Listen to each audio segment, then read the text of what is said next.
Hello everyone, welcome back to my YouTube channel, and today it's overdress content, yes! And as I promised before, I was gonna do a deck profile of this when I get the set. So what am I talking about here?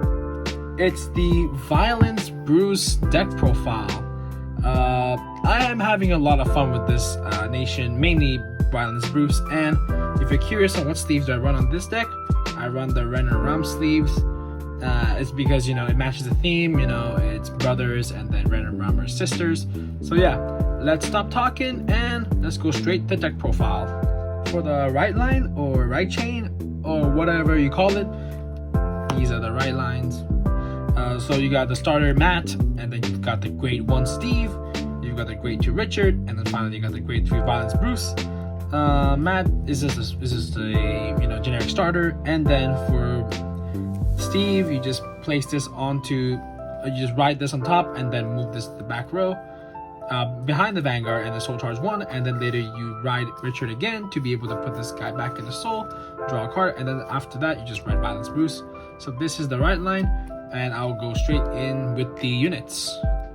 For the grade 3s, I run 3 copies of Violence Bruce and 4 copies of Upward Acrobat Marjorie, right? Is that how you pronounce it? So Violence Bruce skill is really simple. Before you enter your right step, you gain Final Rush, and his other skill is when this unit attacks, if I'm in Final Rush, I soul blast 5, I restand 2 of my rear guards, front rear guards. And for Upward Acrobat Marjorie, her skill is once per turn, when this unit attacks, if I'm in Final Rush, I can put another rear guard into the soul, I can draw a card and soul charge 1, and throughout the turn I get 10k. So this card is basically a soul generator. This card is really reliant towards controlling the soul and controlling my field to be able to put cards into the soul. So therefore, yes, this card is really important, and it just replaced it with Time Colossus. The good thing about this card is that it's not a on place effect, it's a once per turn effect. So Time Colossus, it was a good card, but it's only good when it's on place. So I don't want to use the card that I'm going to be talking about later to recycle it just to be able to gain that power and lose a Counter Blast. So yeah, that's it for the grade 3, and I'm going to go straight to the grade 2s. For the grade 2s, I run 3 copies of Richard and 4 copies of my main boy Eden. So what Richard does in the rearguard circle is, if I enter Final Rush, this unit gets 5k. Really simple skill, really effective. And I run 4 copies of this, but one of the copies are on the right deck, so therefore that's it for Richard.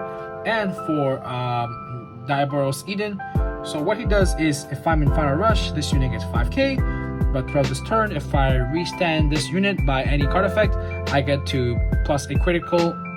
And his other skill is, if this unit's attack hits, I get to Counter Blast 1, and I can choose one opponent's rearguard and I retire it. So this card creates a lot of hit pressure, as you don't really need to enter Final Rush to be able to retire opponents' rearguards, and as Violence Bruce plays Final Rush and it could restand, this card has double hit pressure on retiring my opponent's board, such as if my opponent has that grade 3 Valerina, if he or she doesn't want to lose that card, then they'll have to guard this card's attack as much as possible. And yeah, this card just creates a lot of pressure due to it having an on-hit effect. So therefore, yes, this is my grade 2 lineup, and I'm going to move on to the grade 1s. For the grade 1s, I run 4 copies of the new Perfect Guard. I run 3 copies of Steve, 4 copies of Acrobat Presenter. Oh, oops, not enough space. And last but not least, 3 copies of the Purple Belt Dragon. I run 4 Perfect Guards. I mean, Perfect Guards 100% a full set, right? Because it just blocks any attack, so therefore running 4 copies is necessary. And I run Steve is because its skills are like Richard.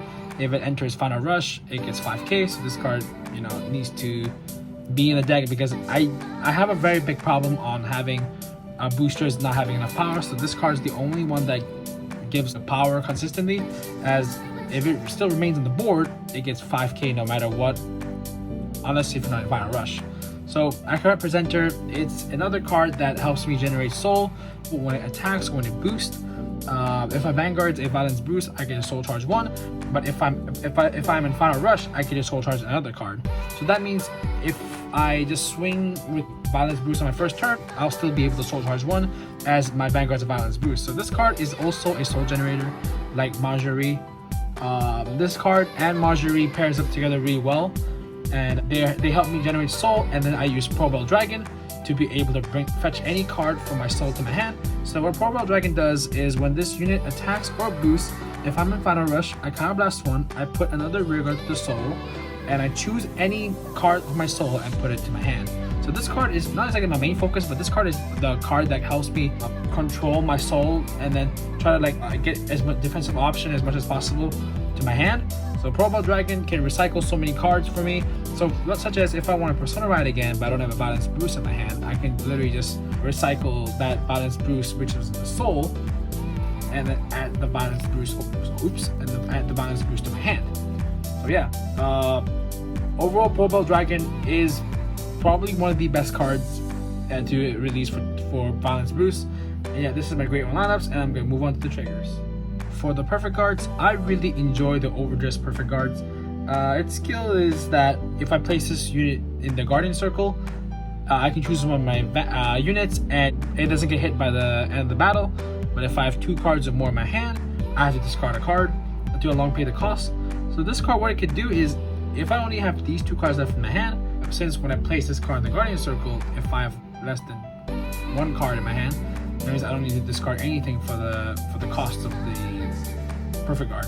So therefore, yeah, I really like the new design of these Perfect Guards, as in Overdress, hand sizes are a very big problem. So therefore, this is a very smart idea. This is a very smart effect that Bushiroad has done for the Perfect Guards, and that's all I have to say for the Perfect Guards. Really good job, Bushiroad. I really love these new Perfect Guards.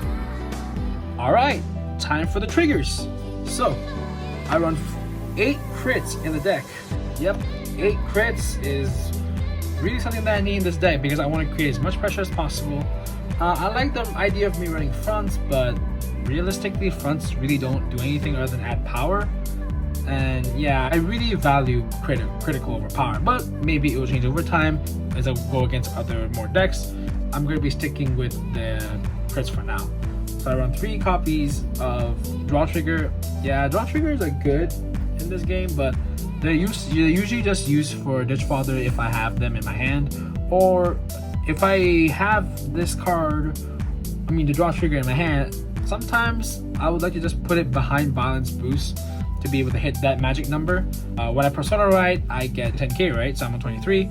So if I add this card in the back row of Balance Boost, it's 28. So when I swing, it hits the magic number, so that my opponent would need to at least guard with a 15k shield. As if my opponent's Vanguard's 13k, if he uses a 15k shield to guard, it's exactly 28. So therefore, yeah, this card has some use to it, but overall, don't be stupid like me. Just use this card as Judge Father. And yeah, that's all I have to say for the Draw Triggers. And last but not least, I run 4 copies of the Heal. It's a heal trigger, there's not much to talk about. It just helps you heal, and it's a 15k shield. So yeah, that's not much to talk about here. And last but not least, I run the Dark Shades Over Trigger. Dark Shades Over Trigger, not gonna lie, this Over Trigger is kind of it's not broken. It's alright. I don't really have anything to say to it. It's just a nice Over Trigger. But if I had a choice, I probably would choose to run the starter one more, because the starter one gives 2 units 100 million power. But however, I do like the additional effect of my Vanguard getting 10k plus 1 crit, basically a force 1 and 2. So yeah, I'm gonna run the Dark Stage Over Trigger for now, but maybe I'll change it over time. So yeah, that's it all for my triggers, and I'm just gonna go on with the order. So for the orders, I run 2 copies of the Tartarus Beach Drum. The name is very questionable. It's very cool, I'd say. I don't know. You've got Richard and 2 more other football players there. I really like the art. And so what it does is, if I have 5 or more cards in my soul, I choose a unit, and throughout that battle, it gets 15k power. It's a very good blitz order, and I'm so glad that every single nation has that plus 15k power. So it's a very good defensive option to the decks, because sometimes you just don't have that shield value in your hand. So therefore, adding orders like these is really healthy for the game, because it kind of balances out nations between nations. And yeah, that's it for the order slot. And that's it for the Violence Boost deck profile. If you enjoy videos like these, please leave a like, comment, and subscribe to my YouTube channel. I will try my best to get gameplays of this deck as soon as possible for you guys, because my friends have been kind of busy right now, so I'll probably just test this deck out with the people, my locals, and hopefully try to record videos from there to edit for you guys to watch. And yeah, once again, please support my content, and I'll try to upload as much Vanguard content as much as possible. Yeah, so that's it from deck profile, and please stay safe. Bye.